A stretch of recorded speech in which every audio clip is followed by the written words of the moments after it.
नमस्कार, मैं आपका मित्र चंद्रशेखर तापे। जिंदगी में सफल होना है, सक्सेस प्राप्त करना है तो कुछ बातें नजरअंदाज करना सीखो। श्री कृष्ण कहते हैं कि नजरअंदाज करना सीखो अपने लक्ष्य को प्राप्त करने के लिए। इस बात को हम एक छोटी सी कहानी के माध्यम से समझेंगे। एक छोटे से गांव में अमन नाम का लड़का रहता था। वह पढ़ाई में बहुत अच्छा था और मेहनती भी था। उसके पिता किसान थे। वह स्कूल जाकर पढ़ाई करता और स्कूल से आने के बाद अपने पिता के साथ काम पर भी जाया करता था। उसका एक दोस्त था। दोनों साथ मिलकर बहुत पढ़ाई करते। इसका नतीजा यह हुआ कि दोनों 10th की परीक्षा में अच्छे नंबरों से पास हो गए। लेकिन कुछ दिनों के बाद ही अमन के दोस्त की तबीयत ज्यादा खराब हो गई। गांव में डॉक्टर की सुविधा न होने की वजह से उसके दोस्त को सही समय पर इलाज न मिल सका और अमन को अपना दोस्त खोना पड़ा। इससे अमन बहुत दुखी हो गया और उसने यह ठान लिया कि मैं पढ़ लिख कर डॉक्टर बनूंगा और गांव में एक हॉस्पिटल बनाऊंगा। जब उसने अपने पिताजी को बताया कि मैं डॉक्टर बनना चाहता हूं, तो पिताजी यह सुनकर बहुत खुश हो जाते हैं और उससे कहते हैं कि डॉक्टर बनने के लिए तुम्हें बहुत पढ़ाई करनी पड़ेगी। लेकिन वह यह सोचकर परेशान हो जाते हैं कि डॉक्टर की पढ़ाई करने में बहुत पैसा लगता है, इतना पैसा कहाँ से आएगा। तो अमन पिताजी से कहता है कि आप परेशान मत होइए, मैं इस समस्या का हल बताता हूँ। वह कहता है, पिताजी अगर मैं 12th की परीक्षा अच्छे मार्क्स से पास कर लेता हूँ तो मैं एक अच्छे सरकारी कॉलेज में प्रवेश पा सकता हूँ, परंतु इसके लिए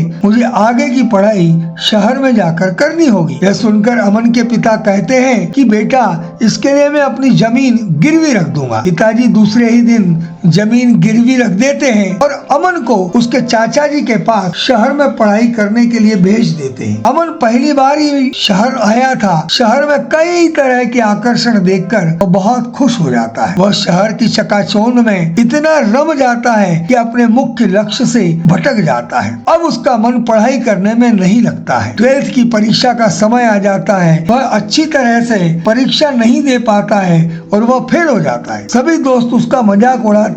वह अंदर से काफी उदास हो जाता है, लेकिन बहुत सोचने के बाद उसे उसकी गलती का एहसास हो जाता है। वह अपने पिता को अपनी सारी गलती बता देता है। पिताजी को गुस्सा तो बहुत आता है, परंतु वह सोचते हैं कि मेरी डांट का अमन पर नकारात्मक प्रभाव न पड़े, इसलिए वह सोच समझकर उससे कहते हैं कि कोई बात नहीं, दोबारा वह गलती मत करना और मन लगाकर पढ़ाई करना। उसके बाद वह मन लगाकर पढ़ाई करना शुरू कर देता है। अमन अब एक दिन में 15 घंटे तक पढ़ाई करता है। अमन फिर से परीक्षा देता है और इस बार वह टॉप करता है। डॉक्टर की पढ़ाई के लिए वह और ज्यादा मेहनत करके प्रवेश परीक्षा देता है। उसकी मेहनत रंग लाती है। उसका सिलेक्शन एक बड़े सरकारी कॉलेज में हो जाता है। यह सुनकर उसके पिता बहुत ज्यादा खुश हो जाते हैं। वह कॉलेज में भी पूरी मेहनत से पढ़ाई करता है और एक अच्छा डॉक्टर बन जाता है। एक बड़ा डॉक्टर बनने के बाद वह अपने गांव जाकर एक हॉस्पिटल बनवाता है और गांव के लोगों का इलाज करता है। जो लक्ष्य उसने ठान कर रखा था उसमें सफलता हासिल करता है। इस कहानी से हम यह सीख सकते हैं कि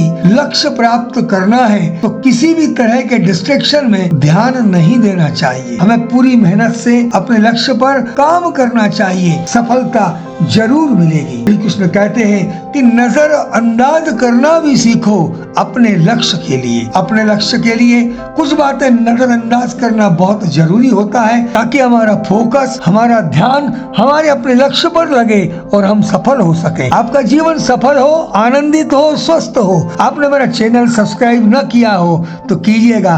धन्यवाद। जय श्री कृष्ण, जय श्री राधे, नमस्कार।